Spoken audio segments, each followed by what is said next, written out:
percaya sentimen, ini nggak dibuktikan, bukan bahan ilmiah, bahwa Indonesia itu punya kearifan lokal, oke, yang tahu bagaimana caranya hidup berdekatan dengan ketidakpastian sekitar proses geologis. Dieng, segala macam, pegunungan tinggi, pegunungan berapi di Jawa. Itu adalah tempat di mana orang Eropa pertama, naturalis dari abad ke-18, kemudian 19 bersama dengan Raffles, Inggris segala macam. Itu datang untuk belajar vulkanologi. Masyarakat di sekitaran Jawa, di situ udah tahu daerah-daerah mana yang harus dihindari atau yang harus diberikan sesajen. Dia sudah tahu. Cuman, nah ini bukannya mistis ya. Papernya ada. Bahwa Van Bemmelen papernya, authornya, jadi orang Belanda, bahwa pertama kali situs-situs pengambilan sampel batu-batuan, seismologic activity, itu diambil di situs-situs yang ada sesajen. Karena orang lokal di situ punya kedalaman pikiran, yang walaupun bukan modern science, tapi dia tahu caranya hidup dengan ketidakpastian. Dia udah tahu. Contoh lain di Subak misalnya, dia udah tahu bukannya caranya hidup lebih panjang, bukan. Dia tahu irigasi yang baik. Namanya Subak.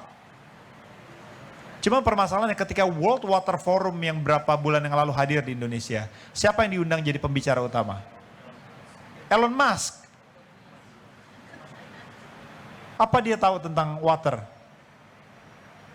Kenapa bukan orang Subak Bali yang tahu? Kenapa bukan orang Dieng yang mengerti tentang volcanic activity segala macam.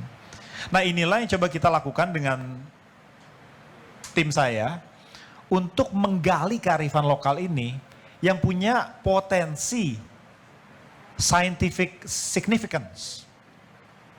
Supaya narasi Indonesia itu bukan hanya sekedar negara penghasil barang sumber daya alam, di mana kita sangat jauh sekali oleh sains dan segala macam, supaya kita bisa keluar sebagai laboratorium dunia. Orang mau tahu tentang ilmu bumi, dia belajar ke Dieng, belajar dengan masyarakat lokal. Nah, untuk itu masyarakat lokalnya harus pintar. Jadi PLN misalnya, saya at the top of my head, itu harus bikin semacam, di UK ini banyak, Natural History Museum segala macam, supaya masyarakat itu mengerti tentang hal-hal ilmiah yang dikemas sebagai turisme.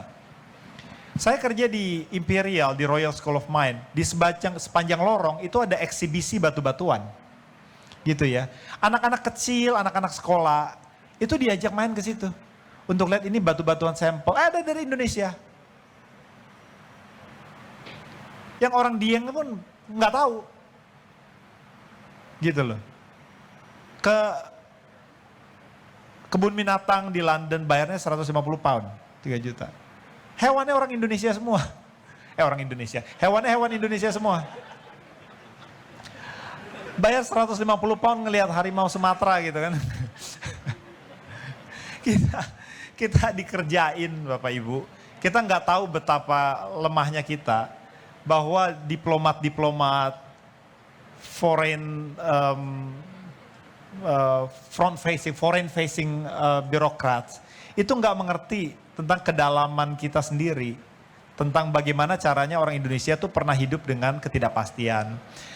Salah satu, coba mohon dong kalau masih ada waktu sedikit, saya ada slide kedua sebelum terakhir, bisa ditampilkan nggak? Repot nggak?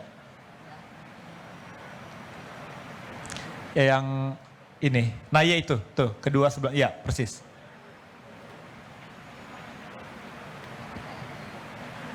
Ini bisa dilakukan, konteksnya mirip dengan Dieng, ya. Ini batu Sangguran namanya. Prasasti Sangguran itu adalah prasasti yang didirikan dan ditulis tahun 928 Masehi, bulan Agustus tanggal 13. Dan pada waktu itu dititahkan oleh Raja Wawa, Raja Vava di Sanskerta. Itu sebagai situs yang menandakan bahwa desa Sangguran di antara Malang dan Batu itu didemarkasi sebagai Sima. Sima itu artinya daerah bebas pajak. Jadi hasil dari daerah itu dikembalikan kepada rakyat, bukannya dikirim ke raja. Bayangkan betapa bahagianya rakyat Sangguran pada waktu itu kan. Jadi dia pesta. Dia sampai berbau mistis, dia bilang siapa yang mencabut batu ini kutukannya mati, kutukan pada keturunannya. Semuanya akan mati segala macam. 9 abad selanjutnya, tahun 1811 sampai 1816, Inggris ada di Indonesia. Interregnum. Sehubungan dengan perang Prancis, Napoleon Bonaparte. Gitu kan. Kolonel Mackenzie waktu itu ambil batu ini dicabut. Nggak dicabut sih, dia ketemu ini di Surabaya sebenarnya. Diberikan kepada superiornya, Raffles, kemudian Raffles memberikan kepada Lord Minto. Lord Minto itu orang Scotland. Oke? Orang Scotland, dia sekarang ditaruh di halaman rumah dia, di perbatasan negara bagian Scotland. Hujan kehujanan, panas kepanasan. Nah, orang Indonesia mabuk dengan pasca kolonialisme agenda setelah Perang Dunia Kedua, mau semua heritage-nya dikembalikan. Dikembalikan, kemudian taruh di museum, museumnya kebakaran. Gitu kan, luar biasa kan? Gitu kan? Tapi tidak ada yang memahami bahwa ini bukan sekedar signifikansi heritage. Ini adalah kunci bagi Inggris untuk mengetahui tentang premodernitas Jawa. Ini adalah kunci untuk orang Indonesia bisa bicara banyak tentang antroposen. Gitu ya, sebuah narasi baru, narasi spekulatif ya antroposen itu. Bahwa setelah zaman Holocene, yang geologis pasti tahu, itu ada zaman antroposen. Bahwa manusia mulai mempengaruhi proses-proses geologis. Itu spekulasi ya, antroposen itu bukannya hardcore scientific itu ya, narasi itu. Gitu. Orang Jawa sebelum abad ke-19 setidaknya, itu sudah mengerti bagaimana hidup dengan ketidakpastian. Apa hubungannya sama Batu Sangguran? Di Batu Sangguran ini tertulis sejarah yang membuat kita mengerti apa alasan perpindahan kekuasaan dari Jawa Tengah ke Jawa Timur. Dari Raja Wawa ke Empu Sindok. Gitu loh poinnya. Apakah betul dipengaruhi oleh letusan Gunung Merapi? Itu eksotik dan elegan pengertian seperti itu. Imitasi dari batu ini masih dipuja-puji bahkan disembah di Jawa Timur. Tapi masyarakat tidak tahu signifikansi ilmu pengetahuan dari sini. Itu poinnya. Nggak ada turisme di situ. Ya turis datang ke situ lihat orang sembah batu ini nggak ngerti buat apa. Nggak ada ekonomi yang tumbuh di situ. Tapi kalau dia ditampilkan dengan signifikansi narasi ilmu pengetahuan, bukan cuma orang lokal yang akan hadir di situ. Orang luar negeri pun akan hadir di situ dan ekonomi tumbuh di situ loh. Nah ini baru dari Desa Sangguran. Di Dieng pasti ada cerita. Pasti ada cerita, orang Indonesia tuh miskin bernarasi, payah dalam bermakna. Kayak begitu. Karena tidak melek dengan cara berpikir interdisipliner.